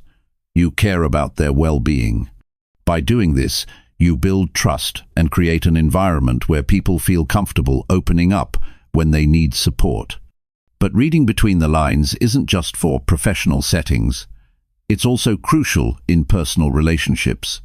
In your interactions with family and friends, being able to pick up on subtle clues can deepen your understanding of their emotional world. For example, a friend who is always upbeat and positive might suddenly seem withdrawn or quiet. On the surface, they may say everything is fine, but by noticing their change in energy, you can ask more gently, "Is everything okay? You seem a little off today." This not only shows that you're paying attention, but it also offers them a chance to share their thoughts and feelings, even if they're hesitant to do so. Being sensitive to the subtext of conversations also involves being aware of your own reactions. Sometimes, we interpret others' words through the lens of our own emotions and biases. If you're feeling anxious or defensive, you might read a neutral comment as critical or dismissive. This is why it's so important to stay grounded and try to separate your emotional state from the conversation. When you're calm and open, you're more likely to see the situation clearly and understand the other person's true intent. To be effective at reading between the lines, you have to cultivate a certain level of awareness. Awareness of the person you're speaking to, their body language, tone, and the context of the conversation. Awareness of your own emotions and biases. And above all, awareness of the importance of being a good listener, not just to the words, but to everything else going on around them. When you read between the lines, you don't just listen to what someone is saying, you listen to what they're not saying. You notice the things they might not even realize they're revealing through their body language, silence and tone. And with that understanding, you can communicate in a way that's more thoughtful, compassionate, and aligned with their true needs. Chapter 12. Giving feedback that helps. When it comes to giving feedback, many people approach it with a sense of trepidation. No one likes to feel criticized, and no one enjoys delivering negative feedback either. But the reality is, feedback, when delivered correctly, can be one of the most powerful tools for growth, improvement, and stronger relationships. The challenge is learning how to give feedback in a way that is constructive, helpful, and promotes positive change, without causing defensiveness or discouragement. The first thing to understand about giving effective feedback is that it's not about the person, it's about the behavior or the action. When feedback is given as a judgment of someone's character, it often leads to hurt feelings and resistance. However, when it focuses on actions or outcomes, it's easier for the person receiving the feedback to see it as something they can change or improve. For example, instead of saying, "You're always late," which might feel like an attack on someone's character, it's better to say, "I've noticed you've been coming in after the start of the meeting recently. Is there something going on that we can address?" This shifts the conversation from being about the person's flaws to addressing a specific behavior that can be improved. Clarity and specificity are key. Feedback that is vague or general is often unhelpful. If someone doesn't know exactly what they did wrong or what they could do differently, they can't take meaningful steps to improve. Instead of saying something like, "Your work needs improvement," try to give clear, actionable advice. The report you submitted had several sections that were unclear, and there were some important details missing. Next time, it might help to double-check the data and make sure all relevant information is included. When feedback is clear, the person receiving it knows exactly what needs to be done to make improvements, and they feel empowered to take action. Another important element of effective feedback is timeliness. The sooner you give feedback, the more likely it is to be helpful. If too much time passes between an event and the feedback, the person may not remember the situation clearly, or it may feel disconnected from the issue at hand. In some cases, waiting too long can make the feedback feel like a criticism rather than a constructive tool for improvement. For example, if an employee gives a presentation with a few mistakes, providing feedback immediately after the presentation allows them to correct the issues and apply the feedback in real time. If you wait until a week later, the impact of the feedback diminishes, and they may struggle to make the connection between the feedback and the specific behavior. Feedback should also be balanced. This doesn't mean giving someone praise just to soften the blow of criticism, but it does mean making sure to highlight the things that were done well, in addition to pointing out areas for improvement. This creates a more supportive atmosphere, where the person receiving feedback feels acknowledged for their strengths, rather than feeling like they're only being criticized. A simple structure like the sandwich method, where you begin with positive feedback, then discuss areas for improvement, and end with something encouraging, can be very effective. However, be careful not to use this approach in a way that feels formulaic or insincere. The goal is to make the feedback balanced and constructive, not just to sugarcoat the criticism. One of the most important aspects of feedback is ensuring it's actionable.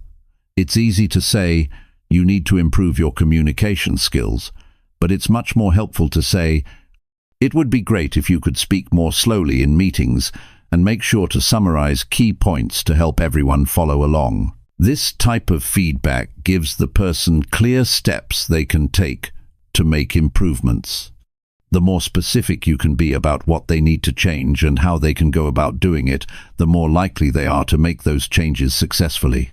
But giving feedback isn't just about the words you use, it's also about how you say them. Your tone, body language, and overall approach play a huge role in how feedback is received. If your body language is defensive or your tone is condescending, the person on the receiving end will likely become defensive themselves, and the conversation will not be productive. It's essential to approach feedback with a spirit of collaboration, not confrontation. Make sure you're conveying that your intent is to help them improve and grow, not to criticize or punish.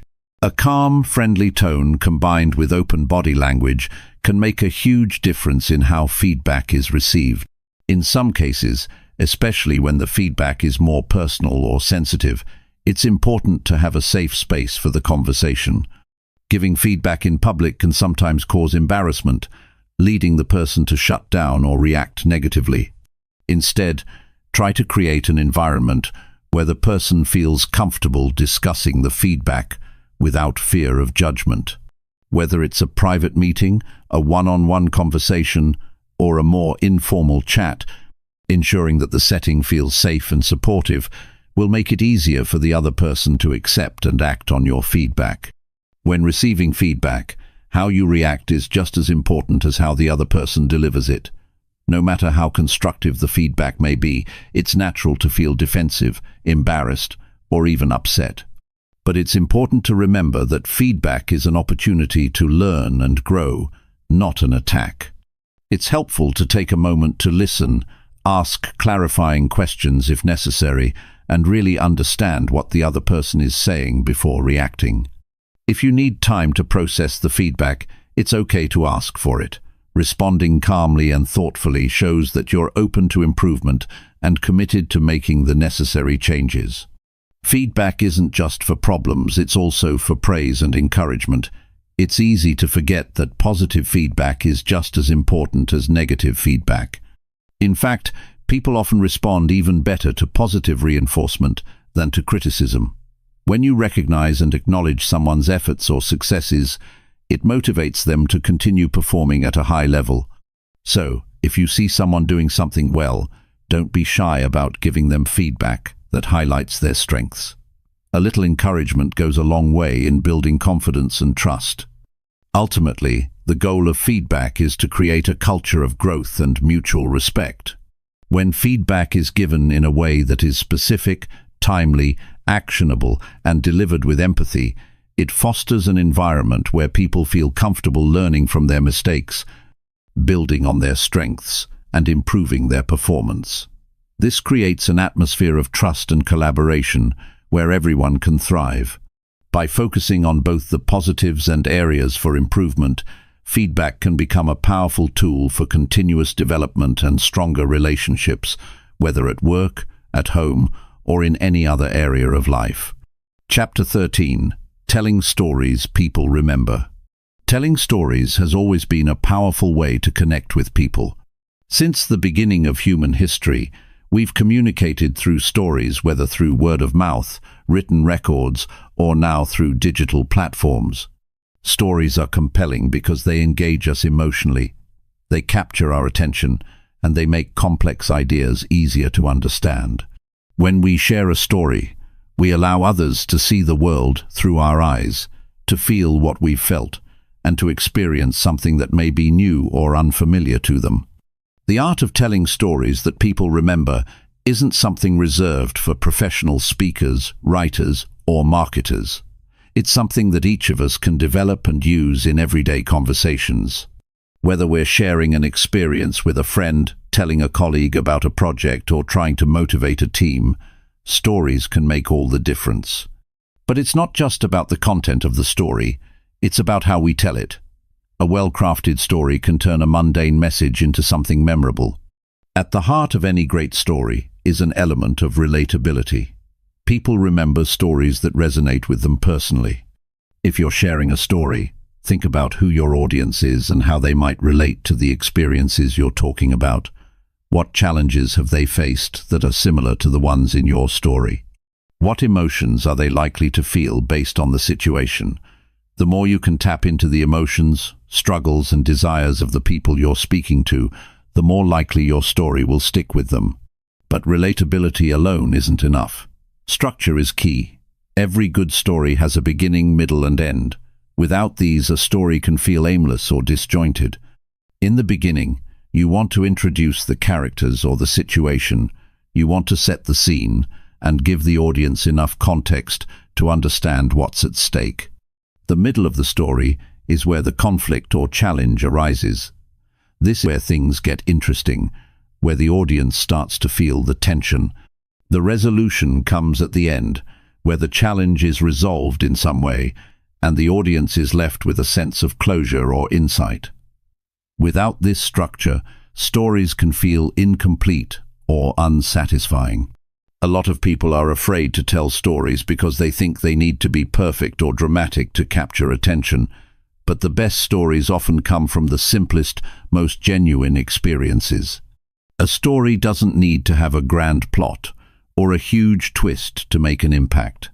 Sometimes the most powerful stories come from everyday moments. Think about the last time you had a conversation with a close friend or family member.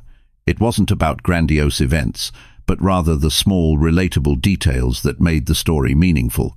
When you tell a story that's rooted in authenticity, people can connect with it in a way that feels real. One key aspect of effective storytelling is the use of details. Details bring your story to life, making it more vivid and engaging. Instead of simply saying, "It was a difficult situation," describe what made it difficult. What did you feel? What did you see? What were the stakes? The more sensory details you add, what you heard, saw, or even smelled, the more your audience will feel like they were there with you. A story with rich details feels more alive, more real, and more compelling. However, while details are important, it's also essential to keep the story focused. It's easy to get carried away with too many tangents or unnecessary information. A good story has a clear point or message, and every detail should serve to support that message. If something doesn't add to the story or help move it forward, it's better to leave it out. People appreciate stories that get to the point and don't waste time. That doesn't mean you shouldn't be descriptive or engaging, just be mindful of what matters and what doesn't. Another important element of storytelling is emotion. Emotions are what make a story memorable. People remember how you made them feel, even more than they remember what you said. When you tell a story that evokes emotion, whether it's joy, fear, sadness, or excitement, you're tapping into something deeper than just the facts. Emotion connects people on a human level. It makes them feel something that resonates with them long after the conversation is over. As you tell your story, don't be afraid to show vulnerability. Vulnerability is one of the most powerful tools in storytelling. When you're open and honest about your struggles, failures, or moments of doubt, people can relate to you in a way that they can't if you're only sharing successes. Vulnerability humanizes you and makes you more approachable. It creates a sense of trust and connection. And often, these are the stories that people remember the most, the ones where you show who you really are, rather than just the polished version of yourself. Another aspect to consider is timing. The best stories are told at the right time. If you're telling a story in a conversation, it should fit the moment. Don't force a story into a situation where it doesn't feel natural. The flow of a conversation matters. If you're sharing a story to make a point, make sure it's relevant to the topic at hand. And, just as important, know when to stop. A story can lose its impact if it goes on too long or feels like it's dragging. Keep your story concise and make sure it has a clear ending. One technique that's often overlooked is the use of pauses. Pauses are incredibly effective in storytelling because they build suspense and give your audience time to absorb what you've just said. Pausing at key moments, especially before a big reveal or punchline, can heighten the emotional impact of the story. It gives your audience space to reflect on what's been said and builds anticipation for what comes next. Another important element of storytelling is engaging the audience. A story is a conversation, not a lecture. This means that your audience should feel like they're part of the experience. One way to do this is by asking questions during your story or involving them in some way. For example, instead of just saying, "I learned an important lesson that day," you might say, "Have you ever been in a situation where you thought you couldn't handle it, but you found a way to push through?" This gets your audience thinking about their own experiences and makes them feel more connected to your story. At the end of the day, the power of storytelling lies in its ability to connect. It's a tool for building relationships, for creating empathy, and for sharing our experiences with others. The stories we tell shape how we are perceived, how we relate to one another, and how we make sense of the world. By learning to tell stories that are authentic, engaging, and impactful, we open up the possibility for deeper connections and more meaningful conversations. Storytelling isn't just a skill, it's a bridge between hearts, and when done well, it has the power to change the way people think and feel. Chapter 14. Managing Emotions in Conversations. Sometimes conversations can quickly turn tense. Emotions run high, words get exchanged, and before you know it, what could have been a simple discussion becomes a full-blown argument. We've all been there. You're trying to express something important, but it's hard to get the words right without feeling frustrated. Or perhaps the person you're speaking with is defensive, unwilling to listen, and suddenly the situation is spiraling.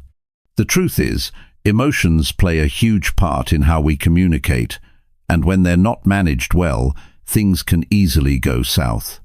Learning to manage your emotions and the emotions of others during tough conversations is one of the most important skills for effective communication. First, it's essential to recognize that emotions aren't something we can simply turn off. They are a natural, human response to our thoughts and experiences. And whether we're aware of it or not, our emotions are always influencing the way we speak and listen. What happens in a difficult conversation is that our emotional reactions often take over, making it harder to think clearly and respond rationally. In those moments, it's easy to get defensive, angry, or upset, and that usually only escalates the conflict. But if we can pause and take a step back, we have the chance to regain control of the situation. One of the first steps in managing emotions in conversations is becoming aware of how we feel. It sounds simple, but how often do we actually stop and check in with ourselves before reacting to something someone else has said? It's so easy to get swept up in the moment, but when we can pause and identify what we're feeling, whether it's frustration, anxiety, or even excitement, it gives us the space we need to respond more thoughtfully. For example, if you feel yourself getting angry, instead of reacting immediately, take a deep breath. Recognize that the anger is there, but that it doesn't have to control your response. Acknowledging your emotions gives you the power to decide how to respond, rather than letting your feelings dictate your actions. It's also important to recognize that emotions aren't just internal.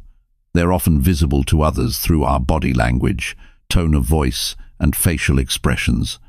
You might feel calm on the inside, but if your arms are crossed, your voice is sharp, or you're avoiding eye contact, the other person will pick up on that. They'll interpret your behavior as defensive or closed off, even if that's not your intention. Being aware of these nonverbal cues can help you manage the message you're sending. When you feel emotions starting to rise, try to keep your posture open, your tone neutral, and your facial expressions soft. It's not always easy, but it can make a huge difference in how the conversation unfolds. Another way to manage emotions in tough conversations is to practice active listening. Often, when emotions run high, we stop listening and start thinking about what we're going to say next. We're too focused on defending our own point of view that we fail to truly hear the other person's perspective. This creates a barrier between you and the person you're speaking with. Instead of trying to form a response while they're talking, focus entirely on what they're saying. Listen to understand, not to react. This can lower the emotional intensity of the conversation because it shows the other person that you care about their thoughts and feelings. When they feel heard, they're less likely to escalate the conversation, and you can both work toward a more productive outcome. Another tactic to manage emotions is empathy. When you understand where the other person is coming from, it becomes easier to keep your emotions in check. Try to put yourself in their shoes and imagine what they might be feeling. If someone is upset, it might not be about you. It could be because of a personal struggle they're dealing with, or they may feel unheard or dismissed. When you approach the conversation with empathy, it's easier to stay calm and respond with compassion. even if you don't agree with everything they're saying. Sometimes, no matter how hard we try, the conversation simply becomes too heated. When this happens, taking a break can be one of the most effective tools for diffusing the situation. There's no shame in pausing the conversation and saying, "I think we both need a moment to cool off." Stepping away from the situation gives both people the opportunity to gather their thoughts, calm down, and return to the conversation with a clearer mind. This is especially important if emotions are starting to get the best of both parties. It's often the case that the conversation will be more productive once both people have had time to reflect on what's been said and what they want to achieve. Another way to manage emotions is through positive self-talk. It's easy to get caught up in negative thinking when we feel emotionally triggered. We might start thinking, "This person is never going to understand me," or "I'm just wasting my time." These thoughts can make it harder to stay calm, and they can also make the situation feel more personal than it actually is. Instead of falling into these patterns of negative thinking, try shifting your internal dialogue. Remind yourself that this is just a conversation, that it's okay to disagree, and that staying calm will help you communicate more effectively. You don't have to win every argument or convince the other person that you're right. Focus on finding a solution or understanding the other person's perspective. Managing your emotions doesn't mean you have to suppress them. It's not about pretending that you're fine when you're not. Rather, it's about channeling those emotions in a way that doesn't derail the conversation. When you feel frustrated or upset, express that in a constructive way. Instead of saying, "You always do this," try something like, "I feel frustrated when this happens because it makes it hard for me to communicate." By framing your emotions in terms of how they affect you, rather than blaming the other person, you open the door for a more productive dialogue. Sometimes the best way to manage emotions is simply to stay present. When things get emotional, our minds often race ahead, imagining all sorts of outcomes and possibilities. This can make it harder to stay grounded in the present moment, which is essential for effective communication. Focus on the here and now and the conversation at hand, on what's being said, and on the solutions you're trying to find together. Staying present will help you keep your emotions in check and maintain a clear head throughout the exchange. Difficult conversations are a natural part of life. No one enjoys them, but they are often necessary for growth and progress, whether in personal relationships or professional settings. By learning to manage emotions, both your own and others, you can ensure that these conversations remain productive and respectful. When emotions are handled well, it becomes easier to communicate honestly, solve problems, and build stronger, more meaningful connections with the people around you. And in the end, that's what effective communication is all about. Chapter 15. Sometimes silence is the best response. There's a lot of power in silence. In the rush to always say the right thing, to keep the conversation going, we often overlook the strength that comes from pausing and giving space. Silence can be a powerful tool, especially in tough conversations or when emotions run high. At times, it's more than just not speaking. It's an intentional pause that allows both you and the other person to reflect, digest, and perhaps reconsider what's been said. Knowing when to be silent is just as important as knowing when to speak. Imagine a moment when a heated argument is unfolding. Words are flying back and forth. Tensions are rising, and you can feel the situation escalating. What if, instead of continuing to argue, you chose to step back and embrace the silence? Instead of saying something you might regret later, you simply take a breath and let the moment pass. By holding back from responding right away, you create an opportunity to calm down, think clearly, and avoid making the situation worse. Silence can be a way to regain control and prevent things from spiraling. Often, when we're involved in a conversation, we're thinking ahead to what we want to say next, especially if we feel strongly about something. The desire to respond quickly is natural, but it can lead us to react impulsively rather than responding thoughtfully. Pausing for a moment allows you to take a step back, collect your thoughts, and then decide what you want to say with a clearer perspective. In those moments, silence can be the wisest choice, especially if your emotions are running high or if the conversation is becoming unnecessarily tense. You might be surprised at how often a pause can turn a potentially negative interaction into something more meaningful and productive. When you choose silence, you also give the other person space to think. Sometimes, people don't know how to express themselves clearly, and in that silence, they may come to realize what they really want to say. It's easy to get caught up in the need to fix the situation or find a resolution right away. But the truth is, some answers need time to surface. Silence allows both parties to reflect and think before reacting. And when both sides have that opportunity, it often leads to more thoughtful, less reactive communication. There's also something deeply respectful about silence in conversation. It shows that you value the other person's thoughts and feelings. Instead of talking over them or cutting them off, you let them speak at their own pace, giving them the room they need to express themselves fully. Sometimes, when we're talking with others, we become so eager to share our point of view that we forget to listen. A moment of silence can be the most respectful thing you can offer in an exchange. It lets the other person know that their words matter. Silence can also create a sense of comfort. Imagine sitting with a close friend or family member in complete silence, but feeling completely at ease. There's no need for constant chatter, no pressure to fill the space with words. This type of silence is a quiet form of connection. It's the kind of silence that doesn't need to be uncomfortable because it's built on trust and understanding. It's the same kind of silence that can exist between two people who've shared a long day together, not needing to speak to feel close. In the right context, silence isn't an absence of connection. It's a space where both parties can simply be without the pressure to perform in a conversation. In a tough conversation, silence can help you avoid saying things you might later regret. We've all had moments when we've let words slip out in the heat of the moment, words that we wish we could take back. Silence is a safeguard against that. Instead of reacting impulsively, a moment of stillness gives you the chance to process your feelings and choose your response carefully. It's easy to think that saying something immediately will help resolve a situation, but sometimes the best resolution comes from giving things time to settle.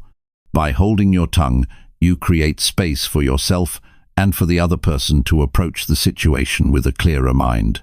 One of the most profound aspects of silence is its ability to change the dynamic of a conversation. Sometimes, when we're speaking with someone who's upset or angry, they might be expecting us to react in a certain way. They might be anticipating a defensive response, or they might want us to counter their argument. But when you stay silent, it can disarm them. It forces them to reconsider their own approach, and sometimes even make them stop and reflect on what they've said. The lack of response is often enough to shift the tone of the conversation from confrontation to collaboration. By choosing silence, you give yourself the chance to break free from the usual cycle of escalation.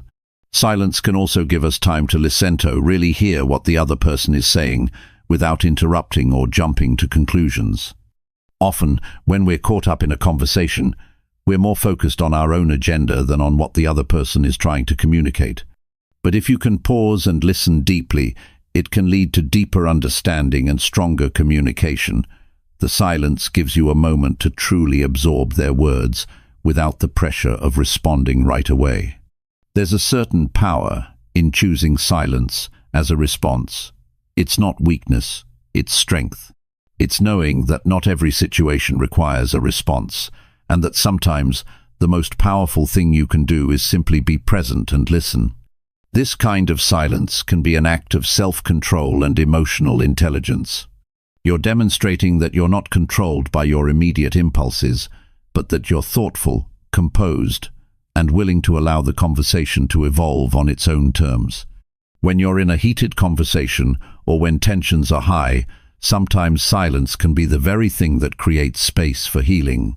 Words can hurt, they can wound, and they can escalate conflict. But silence Silence creates the opportunity for both people to reflect and recalibrate. It gives the conversation room to breathe, and in that space, the chance to find clarity. Silence is not about avoiding difficult conversations or avoiding conflict altogether. It's about being intentional with your words and actions, knowing when to speak and when to stay silent. Silence is not a gap in communication. It's a tool that, when used correctly, can make your communication more thoughtful, respectful, and effective. In a world where we're constantly bombarded with information and conversation, sometimes the most powerful thing you can do is pause and allow space for silence.